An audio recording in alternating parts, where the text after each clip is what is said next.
Mediunidade. Mediunidade, conceituação da mediunidade e análise geral dos seus problemas atuais. Um livro de J. Herculano Pires. Nós vamos ver agora o capítulo 7, a mesa e o pão. A mediunidade é uma ferramenta que Deus nos proporcionou para podermos compreender o mundo espiritual, para podermos compreender a nossa existência aqui como seres espirituais que somos e procurarmos, então, abranger nossos entendimentos, nossa capacidade de compreensão, para buscarmos e procurarmos fazer sempre o melhor uns pelos outros e para os outros, porque a misericórdia divina nos oferece as bênçãos da luz, da oportunidade, da sagrada bênção de fazer o bem e de edificarmos o mundo de amanhã, sempre buscando melhorar as nossas condições íntimas e também daqueles espíritos que se aproximam de nós, sejam eles encarnados ou desencarnados. E a mediunidade sempre vai nos oferecer condições seguras, dentro das bases kardecistas, para navegarmos pelos mares bravios da vida, que sempre nos convidam à grande reflexão, à grande prudência, devido aos percalços que existem pelo caminho, os mares bravios, as tempestades, ou seja, todos os problemas inerentes à mediunidade. Se estudarmos Kardec e entendermos Kardec, estaremos um pouco mais seguros do que aqueles que assim não o fazem. Capítulo 7, a mesa e o pão. Kardec explicou o problema da mesa nas sessões espíritas com a sua habitual naturalidade. É o móvel mais cômodo para sentarmos ao seu redor. Afastava, assim, qualquer resquício de misticismo e magia, de rito e sacramento do ato mediúnico.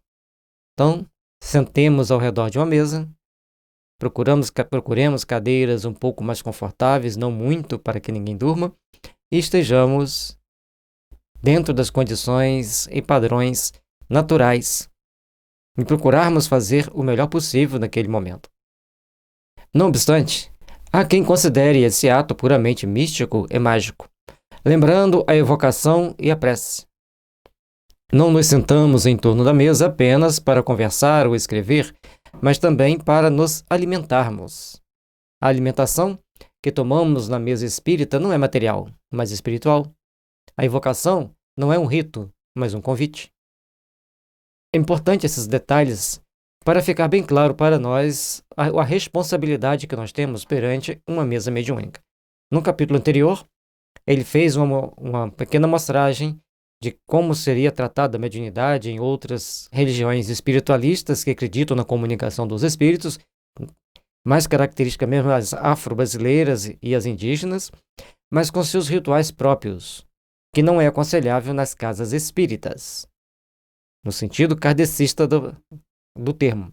Nas outras casas que não são kardecistas, as pessoas podem até agir daquela forma, é o direito deles, mas ele deixou, devido à sua longa observação, que um exercício mediúnico baseado no mediunismo, sem a devida concentração, sem a devida orientação dos espíritos sérios que devem reger uma casa espírita, os seus integrantes correm alguns riscos. Logicamente que não é igual para todos, mas existe. Então aqui, ele vai trazer para nós uma condição da gente fazer uma abordagem, buscar um entendimento, e dentro dessa abordagem, desse entendimento, nós procurarmos agir conforme ele está mostrando para nós ali, com equilíbrio,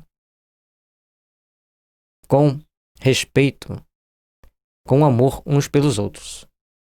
Porque sentarmos ao redor de uma mesa mediúnica, nós estamos recebendo o alimento espiritual. E a evocação, quando é feita, é apenas um convite para o espírito vir trazer a comunicação, não um rito que tenta obrigar o espírito a se manifestar. Antes de sentar à mesa, os convites já foram feitos, pois basta pensarmos num espírito para o evocarmos. Não precisamos chegar e falar abertamente que estamos evocando aquele espírito. Se pensarmos nele, é uma evocação. Mas às vezes, como na maioria das vezes, não é permitido a vinda desse espírito. Ele atende ou não ao nosso convite, pois é livre e não está submetido a nenhum poder humano. Mas o pão que pomos à mesa é o pão espiritual da prece, que será partido e servido na hora da doutrinação.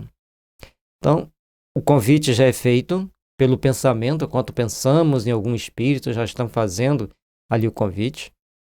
E ao fazermos a nossa oração, estamos colocando o pão espiritual à mesa, ou seja, estamos sublimando o ambiente ao nosso redor para compartilhar com os espíritos sofredores na hora da doutrinação. Porque a prece é fundamental para que todos nós nos fortaleçamos, para que todos nós estejamos em condições de melhor atender aqueles que necessitam do amor, da misericórdia e de uma palavra de paz e principalmente de esclarecimento. Quanto no Evangelho de Lucas, o episódio comovente dos discípulos na estrada de Emaús.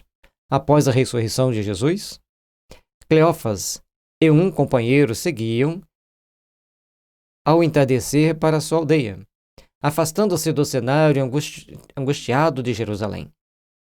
Um estranho os alcançou e acompanhou conversando sobre a morte e a ressurreição de Jesus. Passaram numa estalagem para alimentar-se. Sentaram-se à mesa com aquele estranho. Eles não reconheceram quem era o estranho que estava na mesa, naquela caminhada em direção a Emaús, onde eles conversavam, e esse estranho tinha um grande conhecimento da palavra, ou seja, das antigas escrituras, procurava esclarecê-los dentro das escrituras, um diálogo muito superior, muito bem postado, e eles não reconheciam. Mas, no momento em que ele partiu o pão, os discípulos o conheceram. Era o Mestre ressuscitado. Mas logo a seguir o Senhor desapareceu e a mesa só tinha os dois ao seu redor. É fácil imaginar-se o assombro dos discípulos, o vazio da mesa e o silêncio do anoitecer que já começava. Deve ter-lhes parecido muito mais cheio de rumores e alegrias que as mesas dos banquetes festivos do mundo. Então, naquele momento, esse Jesus ressuscitado com a ressurreição, entenda-se desmaterializado do corpo físico, mas materializado com um corpo fluídico, portanto, ele podia aparecer e desaparecer. É importante nós entendermos isso. Para maiores dúvidas de como aconteceu essa desmaterialização, é só a gente ler o livro Cornélios, o centurião que viu Jesus. Então, aqui, o Herculano traz para a gente uma ideia do o que se passa numa mesa mediúnica com esse partir do pão de Jesus, Cleófas e o outro companheiro que estavam naquela caminhada ao pararem numa estalagem para fazer uma refeição antes de chegar em casa. E assim, traz para nós uma ideia do que é sentar-se à mesa mediúnica. É o repartir o pão sagrado da essência espiritual, das nossas orações elevadas ao Pai e criando uma atmosfera suave, agradável, amorosa ao nosso redor. É precisamente o que se passa na mesa simples, sem aparatos, de uma verdadeira sessão mediúnica. A cor da toalha pouco importa. E quando tem, muitas das vezes nem tem a toalha. A cor branca não interessa mais ao ato mediúnico do que a vermelha ou a preta. A pureza exigida é apenas a das intenções. Os convivas estão ao redor e não são conhecidos. Surgem da estrada, na penumbra do crepúsculo, como estranhos. São os espíritos que nos acompanham sob as mais variadas situações, sob as mais variadas condições. Precisamos, assim, procurarmos estar sempre atentos para compreendermos a essência divina do amor, para compreendermos que, ao estarmos na mesa mediúnica, não importa que cor que seja a toalha, de preferência que nem a tenha, porque muitas das mesas ou são de fórmica, ou são de uma madeira que não vai precisar de uma toalha, até porque o único utensílio que usamos sobre a mesa são livros.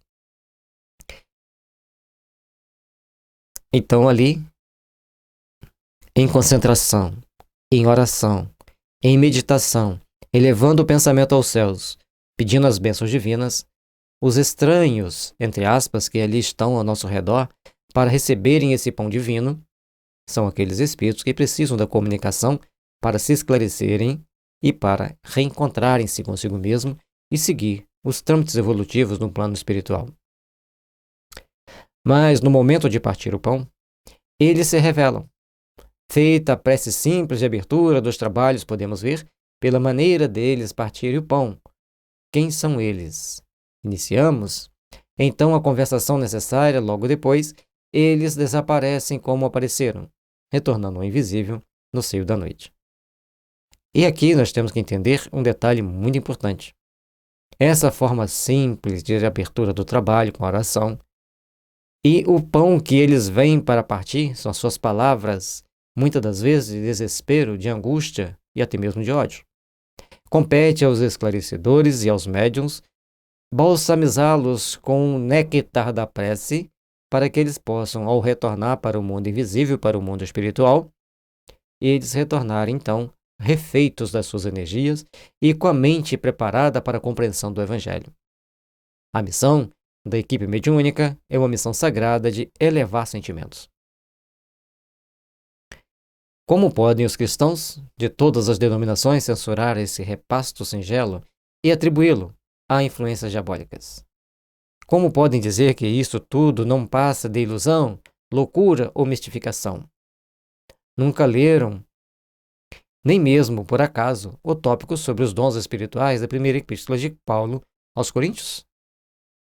Em Paulo, quem leu todas as cartas de Paulo, e principalmente o Atos dos Apóstolos, vê que ali é uma aula de mediunidade. Sem entender que quem entende o livro dos médiuns entende perfeitamente que Paulo está falando da mediunidade, principalmente quando ele fala que todos os profetas são responsáveis pelas suas profecias, pelos espíritos que trazem a profecia. E profeta nada mais são do que médiuns. Só que médiuns que traziam palavras para esclarecer. Naquela época não tinha, pelo menos não consta, as reuniões de esclarecimento dos espíritos, que eram feito isso através das orações e das exortações ao bem, à caridade, à fraternidade, que eram feitas naquela época. Então, e também enquanto Jesus vai ao Tabor e recebe Moisés e Elias, é um ato mediúnico, composto de comunicação, voz direta e mais a materialização daqueles espíritos ali conversando com eles. Portanto, a reunião mediúnica, dentro dos princípios cristãos de esclarecimento dos espíritos, ela está prevista no Evangelho de Jesus. Não está prevista a comunicação de trocas de informações, vamos chamar de rasteiras, aquela do mundo material. Mas aquelas informações, troca de informações elevadas, sublimadas, que nos instruem pela amorosa palavra dos Espíritos e também nós os instruímos, aqueles em sofrimento, esclarecendo de suas condições, para que possam todos caminharem no processo de regeneração de seus sentimentos. Não viram que o apóstolo confirma a simbologia comovente da estrada de Emaús, relatando as sessões mediúnicas da era apostólica? E como podem alguns espíritas quebrar a harmonia dessas reuniões espirituais com aparatos inúteis e desnecessários, com a introdução de sistemas perniciosos nas sessões mediúnicas? Então, quando você entra para uma mediúnica, entra aí com responsabilidade, com cuidado, com amor por aqueles que ali estão. Todos nós somos responsáveis por esses sentimentos, todos nós somos responsáveis por estarmos contribuindo, elevando e fazendo o melhor possível por aqueles irmãos que ali estão. Se quisermos deformar e ridicularizar a prática espírita, basta exigirmos a toalha branca na mesa, vestir os médiuns de vestes brancas e rituais, obrigá-los a formar a corrente de mãos dadas e outras muitas tolices dessa espécie. É o que fazem os espíritos mistificadores através de dirigentes supersticiosos e simplórios. E aqui ele está trazendo para nós uma responsabilidade que os dirigentes têm: procurar se instruir para não cair nas armadilhas de determinados espíritos. E às vezes não são espíritos maus, são espíritos que conheceram, quando encarnados, apenas os ritos dentro dos terreiros de Umbanda, de Quimbanda, ou seja, das religiões afros brasileiras. É Umbanda, Quimbanda e Aruanda. Então, esses rituais, alguns dirigentes, alguns médiuns querem levar ou alguns espíritos querem intuir os médios a levar esses rituais para a casa espírita kardecista. E na casa espírita kardecista não deve ter esses rituais. Certo? Respeitamos as outras casas, mas a casa espírita não deve ter. Deve ter a oração, o recolhimento e o respeito. Lógico, é bom não ir com roupa preta, não ir com roupa decotada, os homens irem com camiseta muito cavada. Então, vamos procurar botar uma roupa condizente. Às vezes a gente vê determinados convites para uma festa e fala assim, esporte fino. Vamos usar uma roupa dentro do conceito de esporte fino, que é um mais socialzinho, tranquilo, né? Para a gente poder estar lá se sentindo bem. Onde todos possam se sentir bem e colaborar bem com o trabalho. Aí você vai falar assim, você não sabe o calor que faz aqui no norte, aqui no nordeste, no Rio de Janeiro, né? E algumas regiões litorâneas do Brasil, às vezes é muito quente. Vamos botar uma roupa mais fresca, mais confortável, mas não precisamos de exagerar, né? Para comer o pão da verdade, só necessitamos dos dentes do bom senso. Ele está poético aqui, né? Interessante. Por isso, o comensal da estalagem de Emaús simplesmente desapareceu depois de partir o pão. E como será que Jesus partiu o pão? Eis o detalhe, né? Pegar o pão, que tinha todo um ritual para partir o pão, mas o de Jesus tinha toda uma sofisticação, toda uma classe, aquele olhar meigo, penetrante, cheio de amor, gestos firmes, mas delicados, porque ali eles identificaram o Mestre. Por isso, todos os acréscimos de técnicas inventadas por homens vaidosos, de disciplinas rígidas na hora da sessão, de palavras mágicas e gestos misteriosos, não passam de joio na seara. A prática espírita deve ser racional e simples, pois toda encenação e aparato só servem para estimular mistificações. Então, temos que usar a palavra simples, mais coesa, compatível com o Evangelho, não usar palavras chulas, nem muito ásperas, nem muito dóceis, mas falarmos de forma firme para podermos caminhar com segurança, com responsabilidade. Então a gente vai ver que a prática espírita tem que estar dentro de uma sessão, dentro de uma racionalidade, mesmo que seja palavras simples, mas objetivas, construtivas e amorosas. Lembrando que quando os espíritos estão presos no mal, presos naquelas regiões inferiores, eles são proibidos de falar em Deus, são proibidos de pensar em Deus, são proibidos de fazer oração. Então, quando nós vamos conversar com esses espíritos, quanto mais vezes nós falamos Deus, Jesus, oração, luz, é de extrema importância para eles. E comandos mentais, tipo, pensa em Deus. E nos momentos difíceis, lembre-se de Deus. Se você voltar a ter uma recaída de sentimento de ódio, pense em Deus, lembre-se que é filho de Deus. Porque são comandos positivos, que os espíritos são muito sensíveis a eles e vão, certamente, absorver essas ideias. E com isso eles vão ter mais facilidade no seu processo de regeneração. Não é palavra mágica. São mantras construtivos. Que tem de errado falar assim, lembre-se que você é filho de Deus. Lembre-se de falar em Deus, de pensar em Deus. Pense em Deus. Não tem nada de errado. É importante até mesmo para nós, nos momentos difíceis, pensarmos em Deus. Há pessoas que desejam fazer sessões à plena luz, por entenderem que a penumbra habitual dá motivo a desconfianças e representa uma modalidade de formalismo. Mas a penumbra é necessária à boa concentração dos médiuns e mesmo dos assistentes. A iluminação normal da sala provoca distrações, penetra nas pálpebras e quebra o ambiente de recolhimento. Então, a luz tem que ser moderada. Quanto mais moderada for a luz, melhor é para todos ali presentes.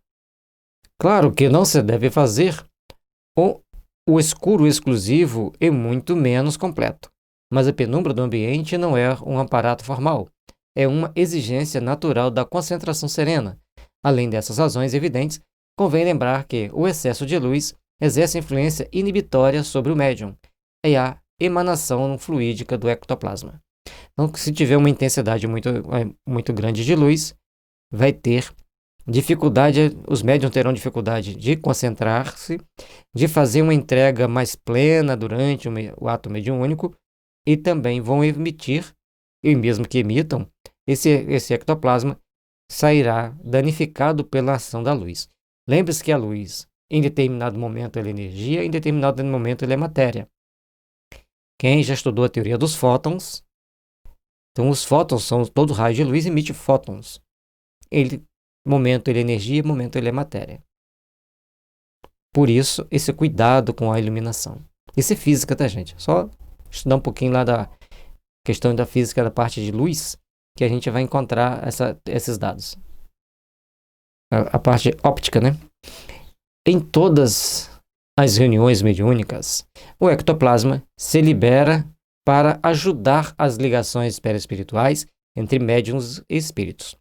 Temos de saber distinguir entre o necessário e o supérfluo, entre o conveniente e o inconveniente, sem fazer concessões à ignorância ou à desconfiança dos que não entendem o assunto. E se alguém ali não merece a confiança, ele não deveria estar ali dentro. Dentro da sala mediúnica é um local de respeito, de responsabilidade de todos. E todos dentro daquela sala devem estar imbuídos dos melhores sentimentos, para as melhores ações serem exercidas. O problema da concentração mental é também um dos menos compreendidos. A concentração dos pensamentos numa reunião mediúnica não corresponde ao tipo de concentração individual de uma pessoa num determinado problema a resolver ou num estudo a fazer. Trata-se de uma concentração coletiva de pensamentos voltados para um mesmo alvo. Então, todos têm que se concentrar, por exemplo, pensando em Jesus, pensando numa luz emanada de suas mãos, a não envolver todos nós. A envolver aqueles que estão doentes, aqueles que estão sofrendo, aqueles que estão só pensando em guerra e assim por diante. Quando todos pensam em Deus ou em Jesus, todos os pensamentos se concentram numa só ideia. A palavra concentração sugere um esforço mental contínuo para se manter o pensamento fixado numa imagem. Então, aquela concentração, todos direcionando o pensamento em uma determinada direção, em um determinado foco. Isso prejudica os trabalhos mediúnicos, criando um ambiente de tensão mental exclusiva. Não é detenção de esforço cansativo que se necessita, mas de um afrouxamento e despreocupação. Então,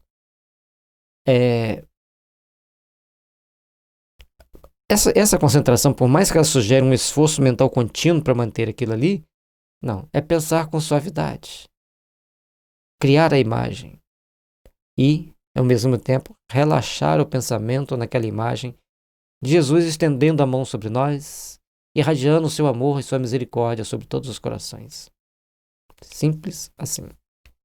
Todos devem voltar o seu pensamento para o alvo superior, geralmente para Jesus, pois pensar em Deus é mais difícil. E todos devem manter a ideia de Jesus na mente, sem esforço ou preocupação, como quem se lembra do saudoso de um amigo distante. Então, é aquele pensamento suave. Não tem como explicar muito, né?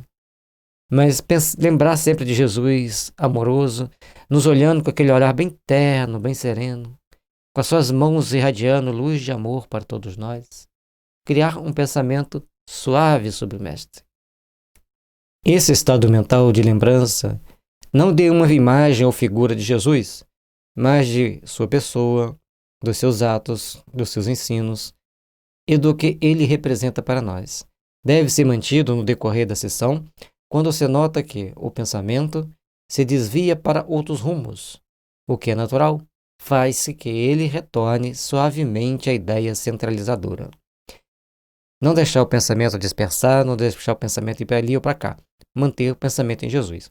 Mas os médiuns de sustentação, muitas das vezes, eles vão ter que pensar ou visualizar o local de onde vai sair o espírito para ser atendido. E com isso, ele vai servindo de imã para trazer os espíritos para aquele momento, para aquela reunião. O ambiente de uma sessão é tanto mais favorável quanto menos tensões e preocupações existirem na reunião. As evocações mentais de assistentes e médiuns, solicitando a manifestação de entes queridos ou de espíritos amigos ou prejudiciais, pois quebram e tumultuam o ambiente mental da sessão. Pensar num espírito é evocá-lo, como ensina Kardec. Então, naquele ambiente da sessão, nós temos que criar a condição mais favorável possível. E não criarmos tensão, seja ela qual for. As evocações mentais de assistentes e médiuns, conforme a gente falou, às vezes eles têm que ir lá no local trazer o espírito, solicitando a manifestação. Aí tem que saber deixar aquele pensamento ser conduzido pelos espíritos amigos que ali estão. Não ficar querendo espíritos amigos, aquele espírito que a gente queira ajudar, mas sim aqueles que a espiritualidade estão criando, já viram naquele espírito a condição para ser ajudado. Ele só precisa daquele toque anímico para que ele se melhore. Então é importante nós entendermos essas nuances, senão a gente vai ficar sempre achando que temos que levar os nossos amigos, nossos parentes, familiares já desencarnados para aquela reunião, e às vezes eles não estão em condições, ou às vezes já até foram ajudados, já foram atendidos, e estão em fase de treinamento para trabalhar. Tem um detalhe interessante que um amigo nosso, espírita, ele desencarnou, e sempre antes de sair para a reunião mediúnica, a gente percebia que ele estava ali falando da mensagem que ele queria passar. E ele ia passar, aquela mensagem era muito bonita, como se eu estivesse treinando para passar a mensagem. Lá nunca conseguia. Um dia eu cheguei para ele e falei assim, mas poxa, Cirilo, você sempre fala que vai passar essa mensagem, e chego lá, não consigo passar essa mensagem. Ele falou, Gelson, tem tanto espírito precisando de ajuda, é tanto trabalho para fazer que não dá tempo. Mas pelo menos nós mantivemos um pensamento mais elevado durante o trajeto. Aí eu entendi que ele, como sendo meu amigo, nós tínhamos uma boa afinidade fluídica, ele vinha conversando mentalmente comigo sobre vários assuntos importantes, elevados, mensagens no sentido de aplicar o evangelho nas suas vidas, sempre aquelas mensagens muito bonitas, mas era uma preparação para mim chegar na reunião mais asserenado. E assim foi, e é, durante o período preparatório para a reunião. E é importante nós entendermos isso, que os nossos amigos espirituais vêm ao nosso encontro, muitas das vezes, antes da gente sair para o trabalho, mantendo aquele diálogo mental para a gente elevar nossa vibração, elevar nossos sentimentos e fazer com que estejamos em uma condição melhor. Não há regras específicas e formais para a realização das sessões espíritas. Entre a prece de abertura e a de encerramento, desenvolve-se as manifestações mediúnicas sob orientação e, muitas vezes, interferência de espíritos dirigentes.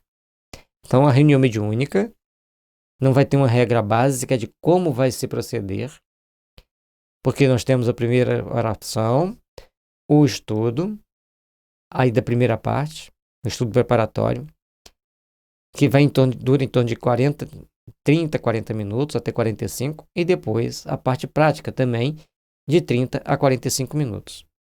Dependendo da situação, até 1 hora. Não deve passar disso. E ali, então, o grupo procura manter pensamentos elevados. O estudo que foi feito antes vai servir de base para que a gente mantenha o nosso foco, mantenha nossas ideias, mantenha nossos pensamentos voltados para aquela condição. Nas reuniões de Kardec, mesmo nas psicográficas, havia ampla liberdade, permitindo as conversações entre espíritos comunicantes, às vezes através de vários médiuns. Leon Denis usava também da sua liberdade em suas sessões. Cabe aos espíritos protetores determinar quais os espíritos que devem comunicar-se e quais os médiuns em condições de recebê-los. Então, aquela rigidez, só pode um médium de cada vez. Então, vários espíritos comunicam, vários espíritos passam mensagem e tem que ter equipe para conversar com eles. E tem que ter os médios de sustentação também. Então, desde que você tenha um médio de sustentação e que você tenha um médium dentro da equipe ali para fazer o trabalho, de dialogação, então os médiuns de incorporação podem dar passividade. E os outros vão estar. Tem a equipe de sustentação que está na sustentação e tem os que estão dialogando. O de sustentação ele pode também dialogar em alguns casos. Depende da regra da sessão, da sala, daquela reunião mediúnica. Né? Ah, eu sou médium de sustentação, vou ficar lá eternamente com sustentação. Então, o de sustentação está lá em treinamento para se tornar ou médium ou dialogador. Ele tem que aperfeiçoar, ele tem que evoluir. E também a sustentação. Então, são várias etapas que nós estamos ali aprendendo, aperfeiçoando, para alcançarmos patamares mais elevados dentro daquilo que é preciso estabelecer para nós. O presidente ou dirigente humano da seção tem a função de mantê-la equilibrada, orientar o decorrer dos trabalhos e intervir quando necessário, nas doutrinações e no reajustamento da concentração. Se há muitos médiuns à mesa, há naturalmente a possibilidade de se ater a número maior de espíritos comunicantes, através de vários doutrinadores. É o que a gente disse antes. Se temos os doutrinadores, nós temos os espíritos comunicantes, então vamos trabalhar, vamos produzir mais. O que importa na doutrinação não é muito falar, mas o falar com propriedade e com amor, procurando-se atingir a consciência e o sentimento do espírito. Quando vai se aproximando o fim do horário destinado à sessão, o presidente faz um aviso para que os médiuns o ajudem no controle da reunião. Então, o dirigente tem um papel importante. Mas é também importante que todos entendam o respeito que tem que ter pelo dirigente. E nós já percebemos que algumas pessoas da reunião mediúnica, quando elas faltam. Faz falta. Ah, não, minha contribuição lá é muito pequena, não sinto nada, não vejo nada, às vezes até durmo. Aí, gente, você está dormindo, você está cansado, você tem que tirar uns dias de folga da mediúnica para você repor as suas energias. Aí os coitados que estão lá trabalhando passam aperto, falam, pelo amor de Deus, não falta mais não. Dorme lá na reunião, descansa lá, mas não falta não. A questão de dormir é uma questão muito delicada. E como ele falou anteriormente, não podemos ter regras muito rígidas porque denota inferioridade. E assim, nós temos que ter cuidado com os que dormem. Soube, né, de uma reunião onde uma das integrantes, ela chegava lá, ela sentava na cadeira e roncava. Dormia mesmo de roncar. Só que quando terminava a reunião, ela sabia de tudo que tinha acontecido. Detalhes por detalhes. E muitas pessoas ficavam curadas. E nessa reunião, então, colocava-se o nome das pessoas lá, que eles falavam passar a ficha, um termo usado em alguns casos espíritas do interior. Então, lia o nome da pessoa, o endereço, e fazia oração por ela, e a equipe de espíritos iam em desdobramento, médiuns iam em desdobramento, ou os espíritos iam lá trazer o espírito que precisava se comunicar, ou chegava lá na casa e fazia uma limpeza psíquica na casa. Tem um trabalho mediúnico, não é só ali dentro conversar com os espíritos, ele é muito mais amplo, principalmente na cidade do interior, onde as pessoas passam menos estresse, então elas doam mais fluidos. Então, uma reunião mediúnica é uma maravilha. E um senhor resolveu implicar com essa pessoa que dormia e tirou a pessoa da reunião mediúnica. Perdeu-se grande parte da qualidade daquela reunião. Então, nós temos que ficar bem atentos, entender bem a cada situação, para que tudo seja produzido da melhor forma possível. Em alguns momentos, o médium que doa mais fluidos literalmente apaga. O problema é quando ele acorda. Se ele acordar bem, disposto, de bom humor, beleza. Se ele acordar mal, de olho vermelho, revoltado, aí ele não pode dormir. Porque o sono hipnótico é outra situação. Então, essa opinião que eu estou passando aqui também é compartilhada pelo Sérgio Felipe de Oliveira. Eu assisti uma palestra dele falando sobre isso, que o médium que dorme é aquele que doa mais. E a gente trabalhando numa casa que tinha as macas. E às vezes os médiuns se sentiam cansados, falavam assim, vou deitar aqui um pouco, só para me refazer. E então o Svetlana assim, que bom, médium deitado trabalha dobrado. São condições que nós temos que repensar, não podemos ser radicais, todo mundo tem que ficar sentado com o olho estatalado, lá botar até um palitinho de fósforo, brincadeira, né, gente? Mas ficar lá tentando ficar acordado, forçar a ficar acordado, e às vezes ele precisa de tirar um cochilo naquele momento ali. até para se deslocar para algum lugar, para doar mais energias, ou fazer um trabalho em desdobramento dentro da própria sala, mesmo que seja inconsciente. Então, são muitos detalhes, não podemos radicalizar. Conforme o Felipe falou, o Sérgio Felipe, observemos o que acontece após com o médium. Temos que ter um pensamento científico, racional. O médium dormiu, mas acordou bem? Opa, temos literatura, temos palestras de pessoas respeitáveis que falam que se ele acordou bem, está tudo bem. Não podemos radicalizar. Toda radicalização é burra. E flexibilização demais pode virar anarquia. Então, tudo tem que ter um senso crítico e bom senso. Se todo mundo chegar na reunião mediúnica e dormir, aí o bicho pega, né? Aí fica complicado. Nós temos que prestar atenção nos detalhes. Um ou outro é uma coisa. Ah, mas por que fulano pode e eu não posso? Ou por que você não deve dormir? As comunicações de espíritos violentos, desejosos de tumultuar os trabalhos, exigem atitude enérgica para que sejam contidos e afastados. Energia serena, sem agressividade, mas com firmeza. Não se deve esquecer de que se trata de entidade sofredora que necessita de amparo e orientação. E aqui, o Jaide Rodrigues de Paulo, ele faz uma colocação bastante interessante. O espírito chega lá todo a fim de tumultuar, alguns enérgicos brigando.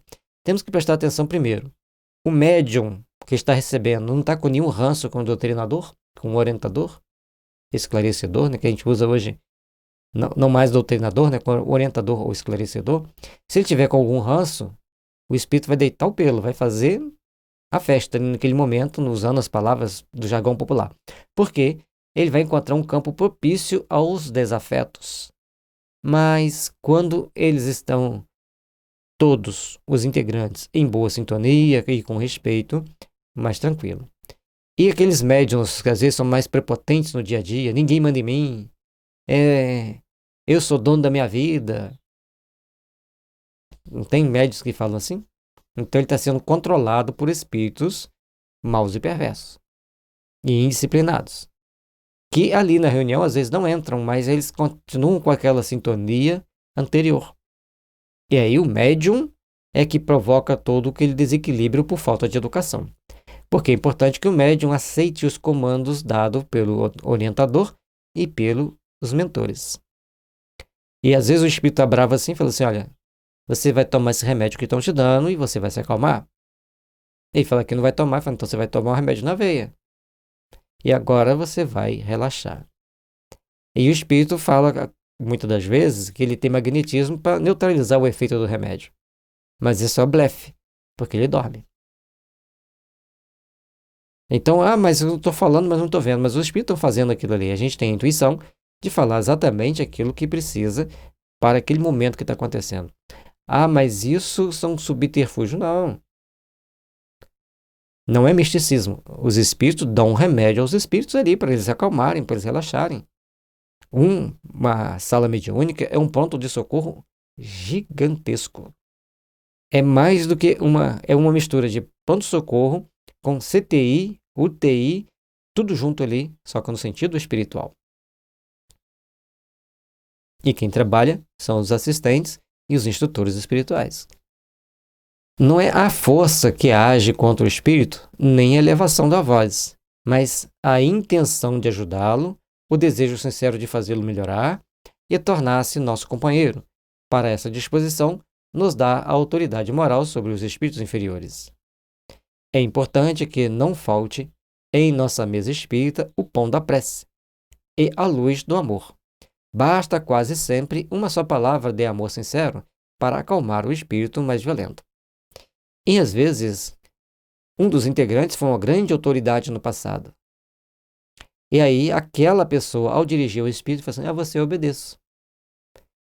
E às vezes eles usam até palavras respeitosas para com aquele integrante.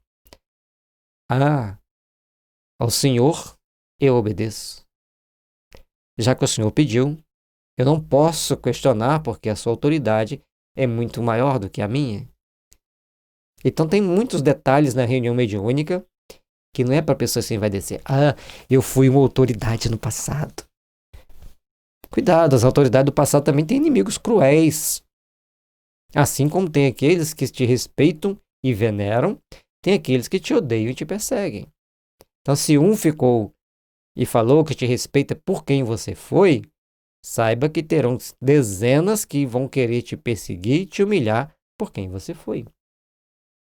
Então, confiemos em Deus, confiemos em Jesus e agimos e procuramos agir com amor, com brandura e com boas informações. E um detalhe interessante, que a gente já explicou em capítulos anteriores, é aquela ideia do pendrive. Se você lê o Evangelho, se você lê o Livro dos Médiuns, se você lê o Livro dos Espíritos, principalmente esses, você abastece o seu pendrive com bons pensamentos, com as ideias espíritas que são conectadas àquele com o nosso irmão, que vai ali ter um despertar para luzes superiores do amor e da paz. Se você lê outras coisas não tão nobres, o seu pendrive vai com vírus. Você pode até passar o programa principal, mas vai ter lá algumas interferências que vão querer apagar alguns arquivos importantes para a mente daquele espírito. Então, cultivar os bons pensamentos e fazer boas leituras. O amor brota da compreensão humana, da nossa capacidade de nos colocarmos em pensamento no lugar e na situação da criatura que se encheu de ódio e violência em existências brutais, em que o amor não floriu em seu coração. E esses espíritos que lá atrás agiram com extrema violência, com extrema fúria, com ódio, quando eles recebem uma palavra suave, de compreensão, por exemplo, eu te compreendo, meu irmão. Eu sei quanto você está sofrendo. Isso desarma a ele. Depois você vai conduzir o assunto para a elevação de um nível de entendimento. Mas naquele primeiro momento, você tem que ser compassivo.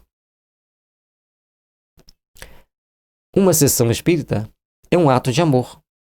Não é uma cerimônia destinada a finalidades egoístas de nos livrar de espíritos parasitas, por nós mesmos atraídos e alimentados, mas com o objetivo de levar ajuda espiritual aos que padecem. Então nós temos que aprender, levar o ensinamento de Jesus e levar conhecimentos espirituais a todos aqueles que sofrem e padecem ao longo de suas existências, no mundo físico anterior e no mundo espiritual. O Espiritismo nos ensina como ensinou Jesus, que somos todos irmãos e companheiros criados por Deus para o mesmo destino de transcendência, de elevação espiritual. Este é o pensamento central da compreensão espírita e precisamos dar-lhe eficácia, traduzi-lo em ação.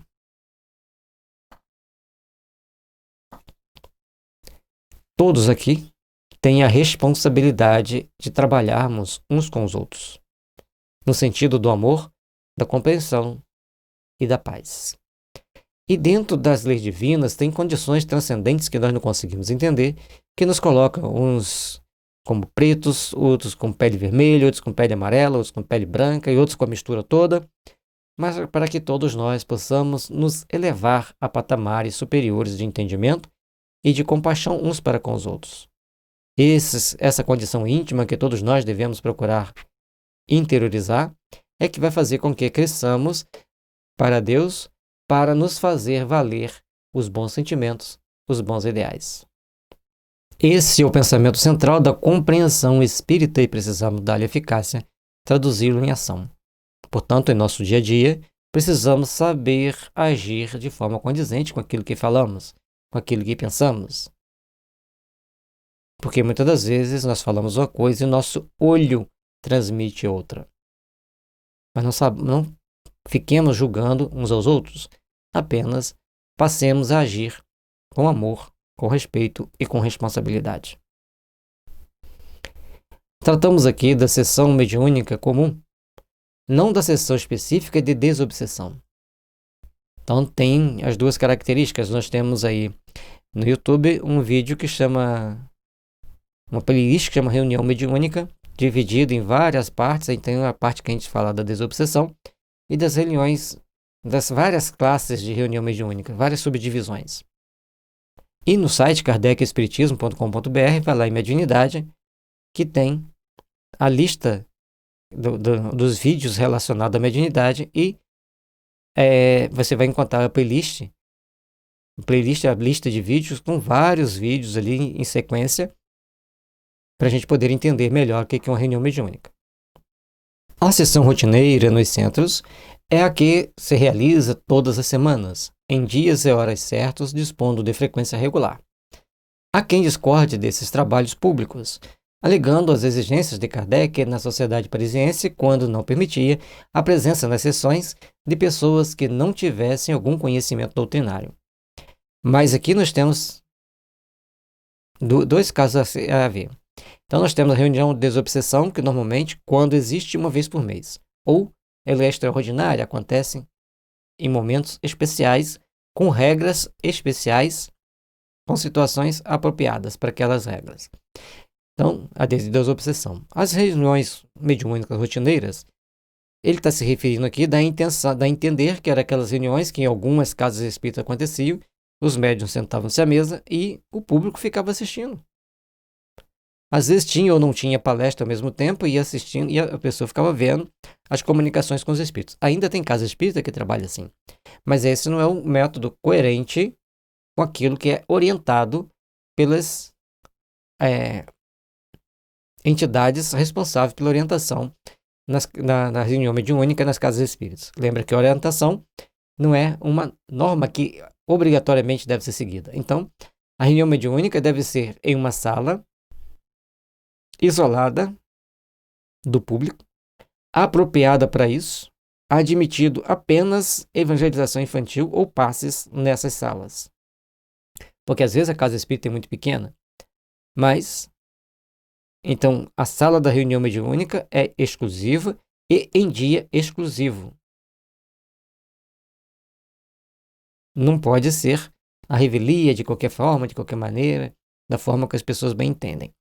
Então, ela tem que ser dentro de uma condição, dentro de um padrão, com as normas e técnicas que devem ser usadas e respeitáveis. Agora, se a pessoa faz essa reunião com o público assistindo, sabe que existem riscos dos mais variados. Para a segurança, deve ser uma sala exclusiva. Ah, mas nós só temos uma sala para tudo. Então tem um dia específico só para reunião mediúnica. E nesse dia não terá reunião pública.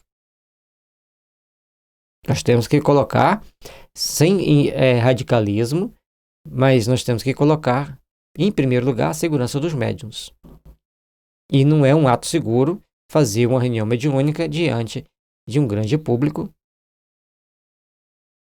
por todos os revés que pode acontecer. Algumas casas têm reunião de mensagens dos mentores para o público, o que é diferente. Que aí aqueles médiuns já treinados, adestrados, passam mensagem dos mentores. Não vai receber espírito sofredor no dia. E detalhe importante que a gente está colocando aqui, o que a gente entende, o que a gente vê, o que a gente estudou a respeito. Não vai brigar na sua casa espírita porque não é assim que você quer impor. É um momento de fazer o estudo, fazer reflexão e ver se pode fazer essa flexibilização para termos, então, no dia apropriado para cada atividade.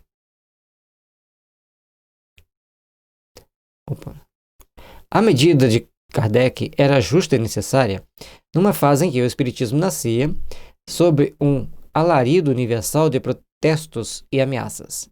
Hoje estamos mais de um século dessa fase e o Espiritismo só é combatido por pessoas sistemáticas ou ignorantes.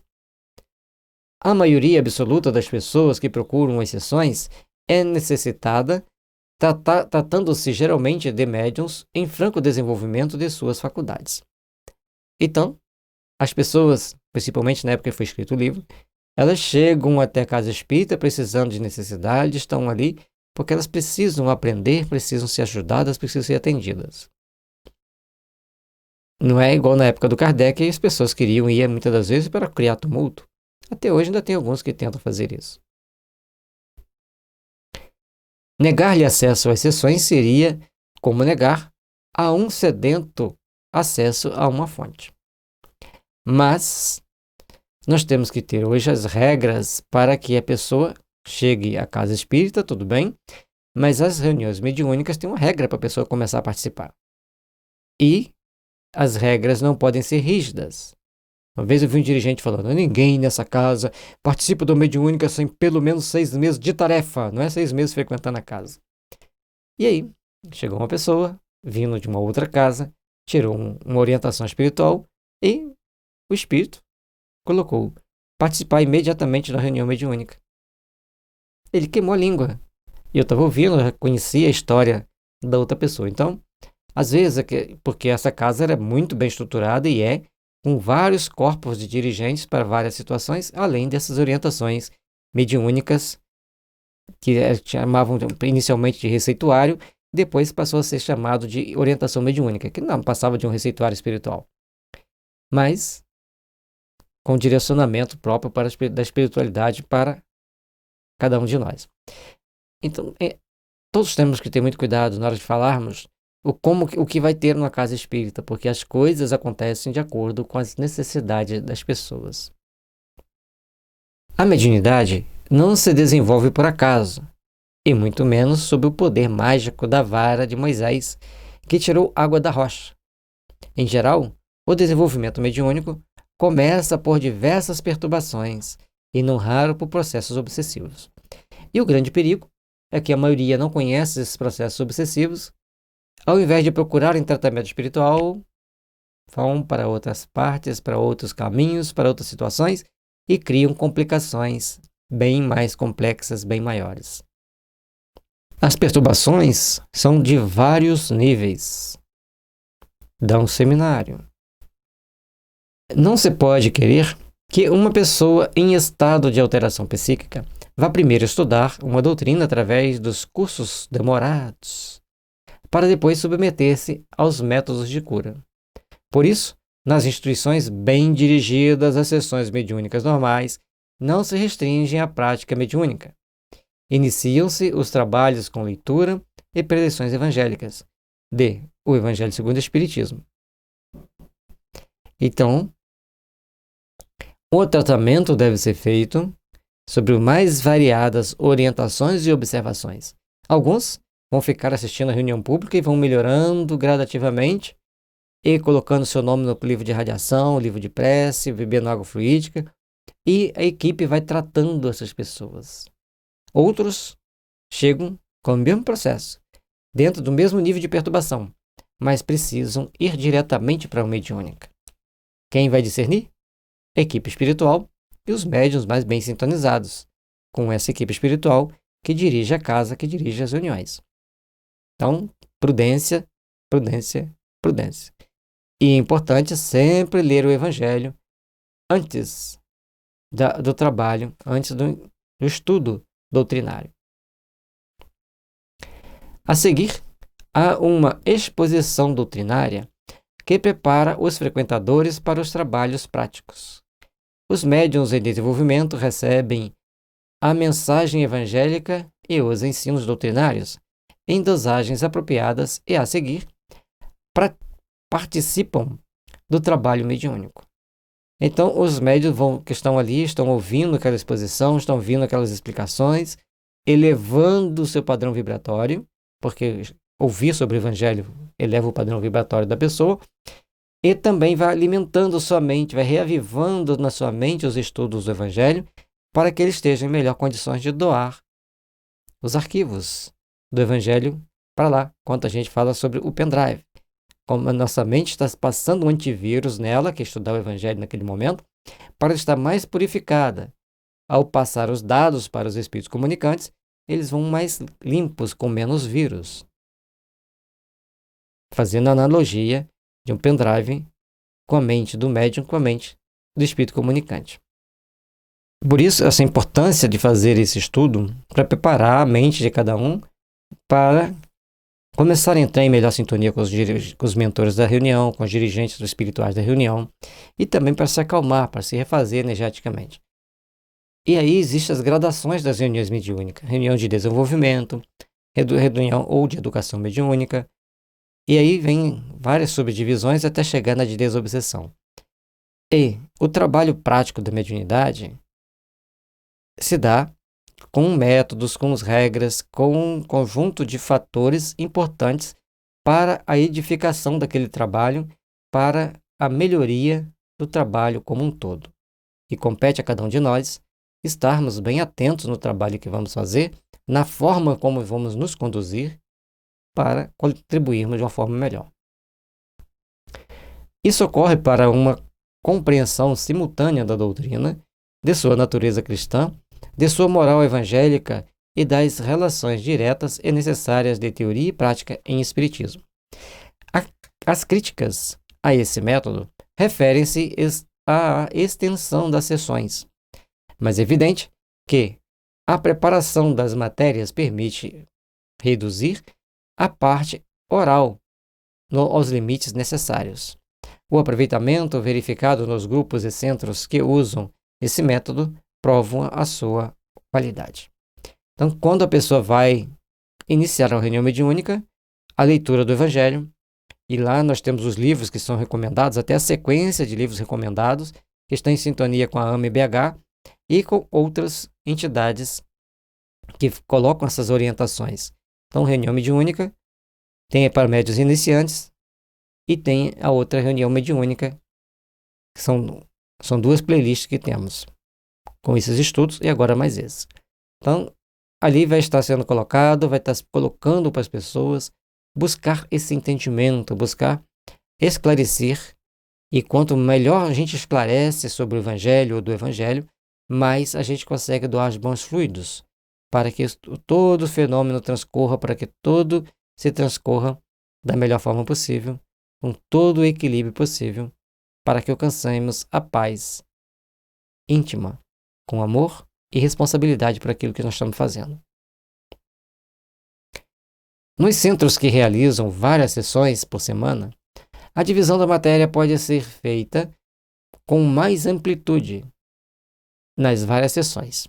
Isso não impede que, além desse processo cinético e gestáltico, ou seja, de gerenciar as reuniões, em que o iniciante adquire desde logo uma visão global da doutrina e da sua prática, o centro mantenha, quando possível, um curso especial de doutrina em outro dia e horário. Então, você está lá participando da reunião mediúnica, mas em outro dia, em outro horário, tem o dia do estudo da doutrina. Tem lá para a gente fazer o estudo, para a gente integrar mais uns com os outros e aperfeiçoar nosso conhecimento com a doutrina espírita. Quando possível, é conveniente intercalar os passes entre a parte evangélica e a doutrinária. Se você quer dar o passe, tinha isso também, algumas casas espíritas, as pessoas iam só para tomar o passe. Até hoje ainda tem. Mas é importante ter a parte doutrinária antes do passe, para que a pessoa, ao tomar o passe, entenda o processo de renovação íntima, o processo de fortalecimento de si mesmo. Se isso prolongar demais a sessão, pode-se estabelecer uma sessão especial para os passes, sempre iniciada com uma exposição sobre o assunto. Então, aquele momento do tratamento com o passe, faz-se uma sessão, uma explicação básica para que as pessoas possam entender o que é o passe, e aí acontece o passe naturalmente, sem estender demais, sem fazer uma exposição muito grande, sempre uma leitura e uma singela explicação. A vantagem de fazer tudo em sequência, numa única sessão, é a de se dar ao iniciante, em doses apropriadas e na sequência natural do tempo, na prática, a compreensão da unidade do problema espírita. Essa compreensão, infelizmente, falta até mesmo a veteranos do trabalho espírita, em virtude da dispersão e até mesmo da restrição das práticas tradicionais apenas a um aspecto da doutrina. É importante que a gente consiga compreender isso. Mas a reunião mediúnica, ela deve ter um caráter mais reservado, conforme as orientações mais modernas. Então, temos a reunião pública, onde se fala do Evangelho, se fala da doutrina espírita em geral. para esclarecer as pessoas, exortá-los à reforma íntima, exortá-los a se melhorar. Já a parte mediúnica é uma sala à parte, com integrantes à parte. E ali tem equipe mediúnica e tem aqueles que estão em tratamento espiritual que vão para assistir. Já explicamos anteriormente e na reunião, na nossa playlist, que é uma reunião mediúnica, tem lá essa explicação do tipo de reunião que é esta aí. E até mesmo os veteranos da doutrina espírita, a pessoa está acostumada a ir lá assistir reunião, mas não aprofunda no estudo, não procura aperfeiçoar, e assim vai passando por situações e vai perdendo o bonde da história, porque não fixa aqueles valores, não fixa a filosofia que está sendo passada ali para eles. Claro que o problema de desobsessão, em casos graves, não pode ser tratado em sessões dessa natureza. Para isso, os centros bem orientados dispõem de sessões especiais, privativas, com médiuns e doutrinadores capacitados e, sempre que possível, com a participação de médicos espíritas conhecidos, por seu desinteresse profissional em casos de ordem doutrinária. No caso, ele coloca que numa reunião de desobsessão deveria ter um médico espírita. Mas, na maioria das vezes, eles só existem no mundo espiritual, não no mundo físico. E assim, os trabalhos vão ocorrendo, vão acontecendo naturalmente, de acordo com os mentores, de acordo com a orientação da equipe que está ali, trabalhando lado a lado para que tudo aconteça, para que tudo tenha o desempenho necessário e o aperfeiçoamento de todos. Colocamos essas questões com base em experiências próprias e de conjunto, observadas atentamente no correr dos anos de trabalho e estudo incessantes. Quando o sistema é bem aplicado, contando com elementos humanos dedicados, os resultados são sempre surpreendentes. Não se trata de uma inovação, mas apenas de uma conjugação de práticas tradicionais que, reunidas e articuladas, produzem mais e melhor. Então, tudo aquilo que for feito para melhorar, em termos de inovação, nós temos que ter muito cuidado. Seguir hoje as orientações da FEB, as orientações da União Espírita Mineira, é a parte mais compatível, mais condizente. Então, nós temos que procurar entender que a reunião mediúnica ela é composta de várias nuances, de várias qualidades que cada um dos médiuns vão ter, e a questão da segurança mediúnica, como que ela deve se dar. E o importante é que entendermos, então, a reunião mediúnica é feita à parte, e aí tem dentro daquelas escalas de reunião mediúnica, aquela que vai ser apropriada ao que está sendo colocado aqui, para que esta reunião mediúnica não seja feita no salão principal, diante de uma reunião pública comum.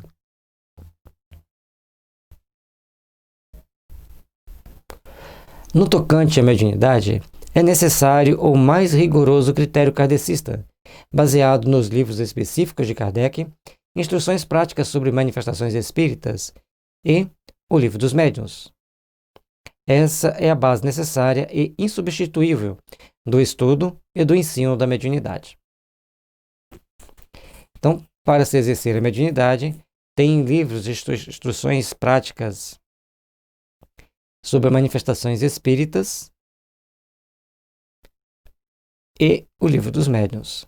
Então, são os livros que deves procurar estudar, procurar observar, procurar entender como se dar essas comunicações. As comunicações espíritas têm sempre o crivo do recolhimento e da discrição. Nós não podemos chegar publicamente passando uma mensagem fora dos padrões de segurança. Livros como No Invisível, de Leon Denis, e os livros de orientação mediúnica de Emmanuel e André Luiz podem também ser usados como subsidiários, mas jamais colocados como as obras básicas da doutrina.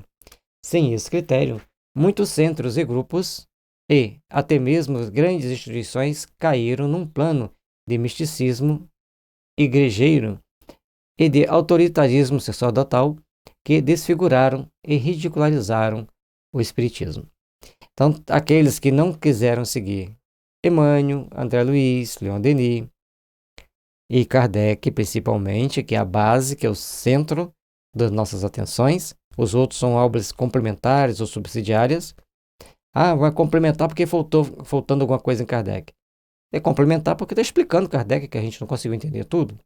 Então isso vai trazendo para a gente mais amplitude, maior grau de percepção, maior grau de compreensão do que é a doutrina espírita e de como devemos estudar a doutrina espírita. Precisamos compreender que lidamos com uma doutrina revolucionária, que deve modificar a rotina espiritual da Terra, atribuindo-lhe as perspectivas de uma nova concepção do espírito. Sem isso, nossa mesa só terá o pão murcho e envelhecido.